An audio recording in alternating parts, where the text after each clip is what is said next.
Halo guys, kembali lagi bersama Bobo Film. Kali ini gue akan ngebahas sebuah alur cerita film yang berjudul Hexauritge 2016. Cerita kali ini mengisahkan tentang kisah nyata dari seorang tentara medis yang bernama Desmond Doss yang menolak ke medan perang untuk membawa senjata. Jadi dia ini mengabdi kepada negaranya sebagai seorang prajurit.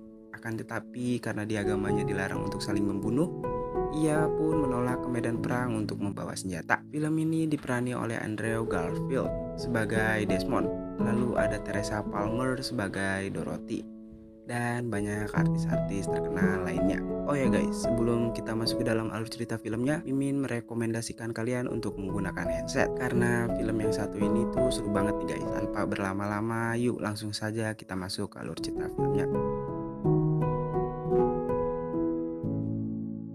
Di awal film diperlihatkan Desmond kecil yang sedang bermain kejar-kejaran di sebuah perbukitan bersama kakaknya yang bernama Hal. Desmond kecil ini dulunya nakal banget nih guys. Sampai di suatu momen saat Desmond dan kakaknya sedang asik bermain kejar-kejaran, ia hampir saja menghilangkan nyawa kakaknya menggunakan batu. Sampai kakaknya si Hal ini tak sadarkan diri. Lalu si Hal dibawa ayah dan ibunya ke dalam rumah untuk diobati. Dan Desmond kecil yang gak sengaja melukai kakaknya itu pun, ia terdiam dan menyesali perbuatannya itu. Di saat itulah Desmond melihat sebuah gambar yang mengartikan larangan untuk membunuh seseorang. Dan Desmond kecil pun berkata kepada ibunya bahwa aku hampir saja membunuhnya. Lalu ibunya Desmond pun menjelaskan bahwa membunuh adalah dosa besar dan menghilangkan nyawa orang lain adalah dosa paling keji di mata Tuhan. Tin pun berlanjut 15 tahun kemudian. Desmond kini sudah tumbuh dewasa. Ia sekarang jadi tukang bersih-bersih di sebuah gereja. Di saat Desmond sedang membersihkan jendela, ia melihat seorang pria yang mengalami kecelakaan. Lalu Desmond segera menolongnya dan membawanya ke rumah sakit. Berkat pertolongan Desmond, pria itu berhasil diselamatkan. Dan di saat itulah Desmond pun melihat seorang suster yang begitu cantik. Sampai-sampai Desmond melihat suster itu gak berkedip sama sekali nih guys. Lalu si Desmond mencoba untuk mendekati wanita itu. Dan wanita itu yang melihat baju Desmond penuh darah, ia berkata kepada Desmond, apakah kamu baik-baik saja? Lalu Desmond menjawab bahwa ia baru saja menolong seseorang yang terluka dan ia ingin mendonorkan darahnya. Pada saat Desmond sedang disuntikan, Desmond berkenalan dengan wanita itu yang bernama Dorothy. Dan Dorothy bertanya kepada Desmond di mana tempat tinggalnya Desmond. Lalu Desmond menjawab bahwa ia tinggal di sebuah pedesaan. Scene berlanjut ke rumahnya Desmond nih guys. Saat itu ia ingin berpamitan ke ibu, ayah, dan kakaknya. Dan Desmond berkata bahwa ia baru saja berkenalan dengan perawat cantik yang bernama Dorothy. Dan Desmond mengatakan bahwa ia akan segera menikahinya.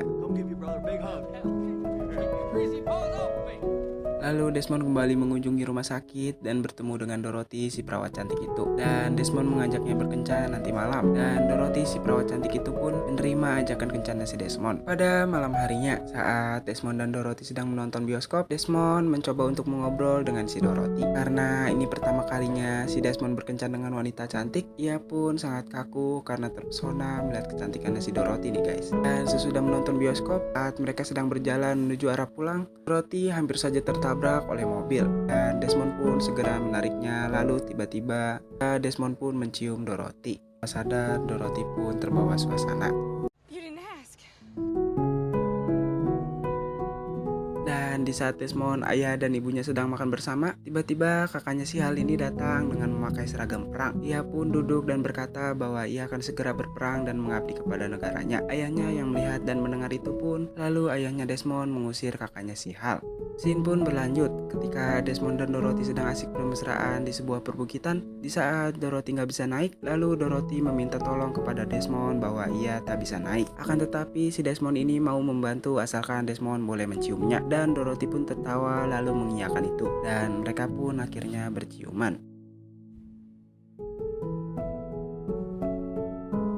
Dan keesokan harinya, di saat Desmond mengantarkan Dorothy berangkat bekerja, Desmond mengatakan bahwa ia akan mendaftar dan akan segera ikut ke medan perang. Sontak Dorothy pun yang mendengar perkataan itu, ia langsung marah kepada Desmond dan Desmond pun menjelaskan bahwa ia akan mendaftar sebagai tim medis. Dorothy pun pergi, lalu Desmond mengejarnya. Dorothy pun bertanya kepada Desmond, sebenarnya kau ingin melamarku atau tidak? Lalu Desmond pun menjawab bahwa ia akan segera menikahimu secepatnya. Dengan segenap hatiku, sedihkah kau menikah denganku? Lalu Dorothy pun berkata bahwa ia mau dan mereka berdua pun berciuman.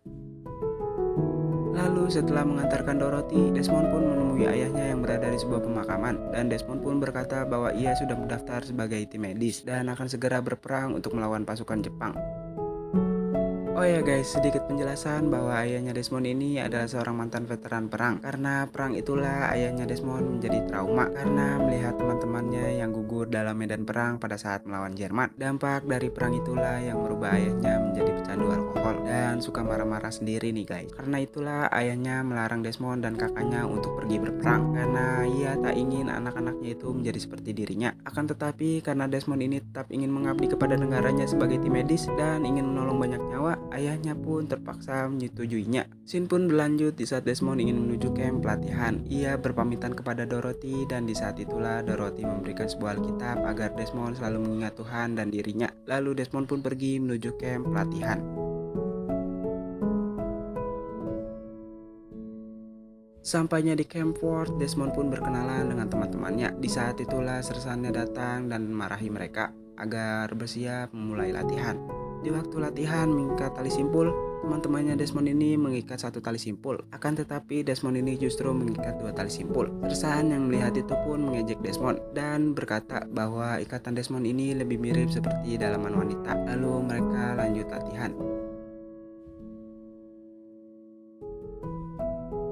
Di saat pengambilan senjata, semua teman-temannya mengambil senjata, terkecuali si Desmond. Ia hanya diam dan tidak mengambil senjatanya. Sersan yang melihat itu mendekati Desmond, dan Sersan pun bertanya kepada Desmond mengapa ia tak mengambil senjatanya. Lalu Desmond pun berkata bahwa ia meminta izin agar diperbolehkan tak membawa senjata, dan Desmond pun dihadapkan ke kaptennya dan dipertanyakan mengapa ia tak mau mengambil senjatanya. Desmond menjelaskan bahwa ia mau mengabdi kepada negaranya dan ikut berperang sebagai tim medis agar bisa menyelamatkan banyak nyawa. Desmond berkata alasan ia tak ingin membawa senjata karena di agamanya itu dilarang untuk membunuh seseorang. Akan tetapi si Desmond ini tetap saja dicap sebagai penentang peperangan oleh sersannya. Dan sersan pun berkata kepada teman satu asramanya si Desmond bahwa si Desmond ini adalah pengecut dan penentang peperangan. Scene berlanjut pada malam hari. Di saat Desmond sedang membaca Alkitab, dan Alkitabnya itu diambil oleh temannya yang bernama Smithy. Lalu temannya itu membuli si Desmond karena ia tak mau membawa senjata dan berkata bahwa si Desmond ini adalah seorang pengecut. Lalu Smithy pun membuka Alkitabnya Desmond dan Smithy melihat ada foto seorang gadis. Desmond yang melihat hal itu, ia memohon agar Smithy mengembalikan foto itu. Lalu Smithy pun mengembalikannya. Singkat cerita, Desmond dipanggil oleh atasannya dan dipertanyakan mengapa ia tak mau mengambil senjatanya dan tetap kekeh pada pendiriannya. Lalu Desmond menjelaskan alasan ia tak mau mengambil senjatanya karena di agamanya membunuh adalah dosa dan membunuh adalah hal paling keji di mata Tuhan. Akan tetapi atasannya pun berkata bahwa di dalam medan perang musuh gak melihat Desmond dari apa agamanya dan apa rasnya. Bila di dalam medan perang nanti kau tak memiliki senjata dan musuh memiliki senjata, maka Desmond akan terbunuh. Oh ya guys, gua kalau jadi Desmond ini gua ambil aja tuh senjatanya, terus lanjut latihan. Dan senjata itu hanya sebagai formalitas saja pada saat latihan. Tapi karena si Desmond ini tetap kekeh pada pendiriannya, kita pun harus menghargai pendiriannya si Desmond ini ya guys. Dan karena itulah Desmond pun dihukum dan disuruh membersihkan toilet. Karena perbuatan Desmond, teman-temannya itu sersan menyuruh mereka lari jauh 30 km tanpa henti. Pada malam harinya, saat Desmond sedang tertidur, ia pun dipukuli oleh teman-temannya hingga babak belur karena mereka ini kesal kepada Desmond. Karena dialah mereka dipaksa lari sejauh 30 km tanpa henti oleh Sersan. Pada pagi harinya, Sersan pun datang ke asrama dan melihat tempat tidur Desmond yang penuh darah. Dan Sersan melihat Desmond yang sudah babak belur itu, Sersan membujuk Desmond agar ia mau pulang ke kampung halamannya. Akan tetapi Desmond ini tetap kekeh pada pendiriannya dan berkata kepada Sersan bahwa ia masih memiliki tugas dapur jadi ia tak bisa pulang. Sersan yang melihat kegigihan Desmond itu pun, lalu Sersan pun bertanya kepada Desmond siapa yang memukulinya. Akan tetapi Desmond tak ingin memberitahunya. Scene berlanjut ketika Desmond sedang ingin mengajukan cutinya karena dia ini akan segera menikah. Cuti ia pun ditolak oleh atasannya karena Desmond ini belum lulus uji coba tes menggunakan senjata dan Desmond dimintai untuk memegang senjata. Akan tetapi si Desmond ini tetap kekeh pada pendiriannya bahwa ia tak akan pernah mau memegang senjata. Tetapi sersan itu nggak peduli dengan pendiriannya Desmond. Bila Desmond tak mau mengangkat senjatanya, maka cutinya tak akan ditandatangani dan ia akan diadili ke mahkamah militer. Dan scene pun berlanjut ke gereja, di mana pada hari pernikahannya Desmond dan Dorothy menunggu datang kekasihnya itu. Tetapi Desmond pun tak kunjung tiba karena Desmond ini sedang dalam masa hukumannya dan ditahan di penjara militer. Saat di penjara, Desmond pun terlihat begitu frustasi karena ia tak dapat menghadiri hari pernikahannya itu. Keesokan harinya, Dorothy pun menemui Desmond dan ia pun membujuk dan meminta Desmond untuk mau memegang senjata. Bila Desmond terus seperti itu, ia bisa dipenjara di Living World. Dorothy berkata seperti itu karena ia tak mau melihat Desmond di penjara. Akan tetapi si Desmond ini tetap kekeh pada pendiriannya nih guys. Dan Dorothy pun mengerti dengan keadaannya si Desmond nih guys dan selalu setia menemani si Desmond. Lalu Dorothy pun menelpon ibu dan ayahnya Desmond dan berkata bahwa bila Desmond terus saja menolak untuk memegang senjata, ia akan diadili dan dipecat secara tidak hormat. Pada keesokan harinya, saat Desmond sedang berjalan menuju ruang pengadilan, ia pun bertemu Dorothy dan Dorothy pun berkata bahwa ia sangat mencintainya. Dan pada saat di persidangan, Desmond pun berkata kepada sang hakim bahwa ia ingin mengajukan permohonan tidak bersalah. Akan tetapi pengajuan itu ditolak karena ia telah melanggar perintah dari Kolonel Sandstone. Tetapi Desmond pun berkata bahwa ia tak membantah perintah atasan. Lalu Desmond pun berkata, I had a job in a defense plant. I could have taken a deferment, but that ain't right.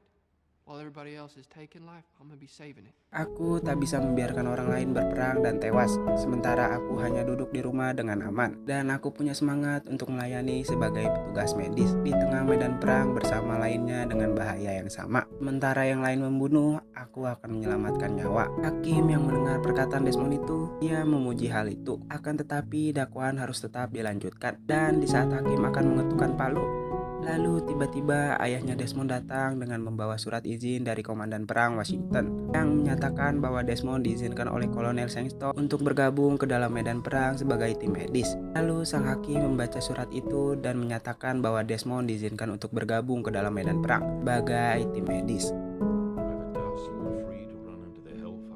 Setelah sidang selesai, Desmond langsung menemui Dorothy dan mereka berdua melakukan mantap-mantap.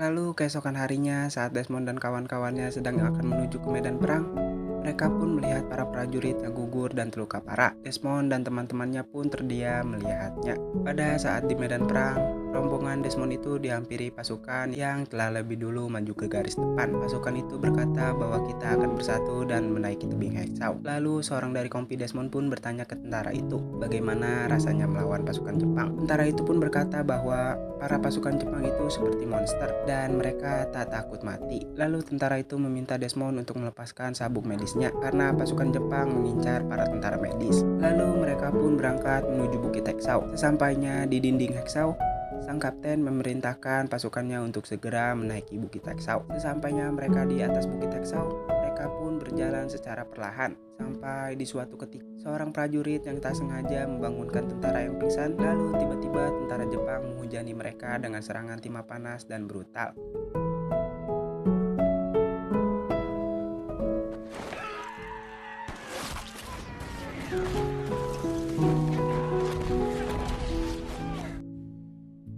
Dan pada saat Smithy sedang maju ke garis depan, ia hampir saja dibunuh oleh tentara Jepang. Akan tetapi Smithy berhasil diselamatkan oleh Desmond. Dan pada saat Desmond hampir terkena ledakan, lalu Smithy berkata kepada Desmond, "Apakah kamu terluka?" Dan Desmond pun berkata bahwa aku baik-baik saja. Dan mereka berdua lanjut menuju garis depan. Di saat Desmond sedang menyelamatkan teman asramanya yang kakinya terluka parah, seorang prajurit datang lalu berkata bahwa tentara itu tak akan selamat. Akan tetapi Desmond tetap menolongnya dan berkata bahwa ia akan selamat. Lalu Desmond membawa prajurit itu menuju pinggir tebing untuk diobati.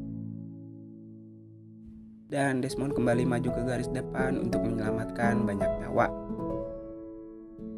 Pada saat Desmond sedang membantu temannya yang terluka, ia hampir saja tertembak oleh tentara Jepang. Akan tetapi, ia berhasil diselamatkan oleh teman-temannya. Dan pasukan Amerika pun berhasil menghancurkan benteng pertahanan Jepang dan memukul mundur pasukan Jepang.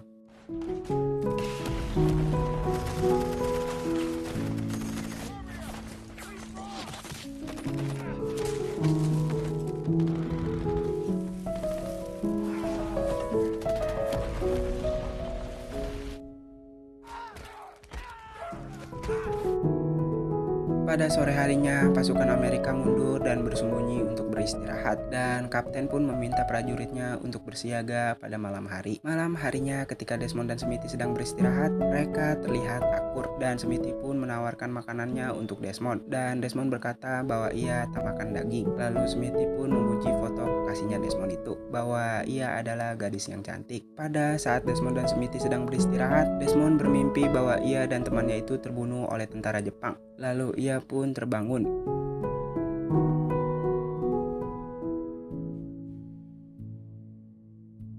Smithy pun berkata kepada Desmond bahwa ia baru saja mengalami mimpi buruk. Desmond berkata bahwa ia bermimpi Smithy dan dirinya terbunuh oleh pasukan Jepang. Dan Desmond pun bercerita tentang ayahnya yang trauma akibat peperangan. Karena hal itulah ayahnya menjadi pecandu alkohol dan hampir saja membunuh ibunya.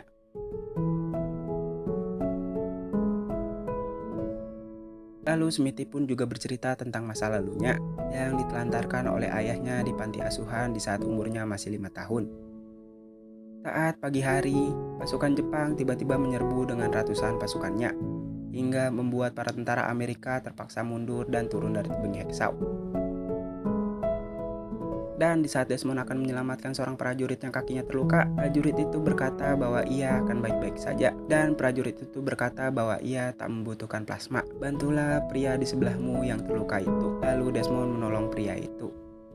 Pada saat Smithy akan menuju tebing Heksau, Smithy pun terkena tembakan di tubuhnya. Lalu ia pun terjatuh dan Desmond pun datang untuk menolongnya.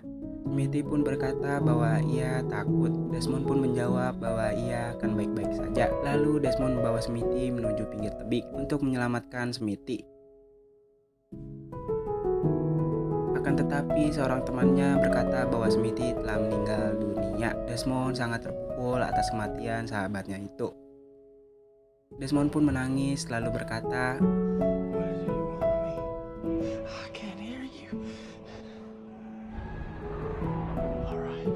Lalu dari kejauhan terdengar suara teriakan seorang prajurit yang berteriak memanggil tim medis. Desmond seakan mendapatkan jawaban dari Tuhan bahwa ia harus menyelamatkan banyak nyawa, dan Desmond pun menuju arah suara itu. Desmond berhasil menemukan 2 orang prajurit yang masih hidup. Lalu Desmond segera menyelamatkan 2 orang prajurit yang terluka parah itu menuju tebing Heksau. Sesampainya di tebing Heksau, Desmond pun kebingungan untuk menurunkan prajurit yang terluka itu. Lalu ia pun teringat dengan 2 ikatan tali simpul sewaktu ia latihan. Berkat ikatan tali simpul itulah yang berhasil membawa prajurit itu turun dan menyelamatkan banyak nyawa. 2 tentara Amerika yang sedang berjaga di bawah bukit Heksau melihat ada prajurit Amerika yang berhasil diselamatkan dan dibawa turun, mereka pun segera menolongnya. Di waktu Desmond sedang mencari pasukan yang masih hidup, Desmond melihat pasukan Jepang yang telah mengepung area itu. Di saat itu juga seorang temannya yang terluka memanggil Desmond. Desmond segera menghampirinya, lalu Desmond menguburnya, dan Desmond berpura-pura mati agar tak ketahuan para tentara Jepang.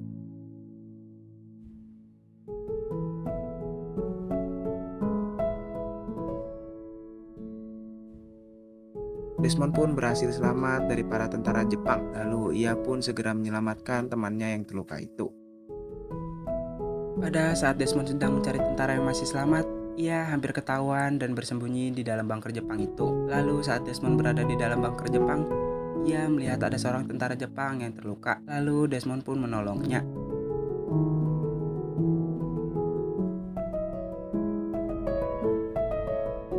Pada malam harinya, Desmond keluar dari persembunyian para tentara Jepang. Ia terus mencari para tentara yang terluka dan berhasil menyelamatkan mereka dan membawanya turun.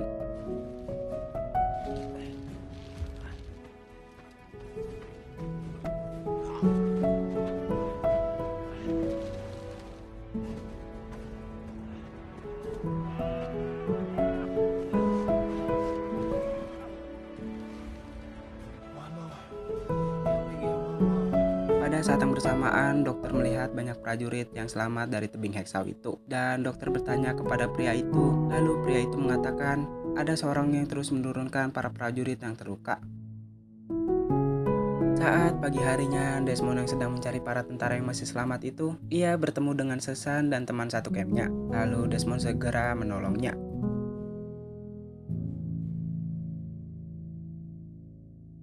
Scene pun diperlihatkan di camp. Kapten pun diberitahu oleh seorang pria bahwa banyak prajuritnya yang selamat dari atas tebing Heksau. Dan kapten pun bertanya pada salah satu tentara yang selamat itu. Dan prajurit itu menjawab bahwa Desmond lah yang telah menyelamatkan mereka semua. Pada saat Desmond akan menyelamatkan Sersan, ia pun dihadapkan dengan para tentara Jepang yang mengepung. Dan Sersan menembaki para tentara Jepang itu. Lalu Desmond segera mengikat Sersan dan membawanya turun dari tebing Heksau. Dan mereka berdua berhasil turun dan selamat dari kejaran para tentara Jepang.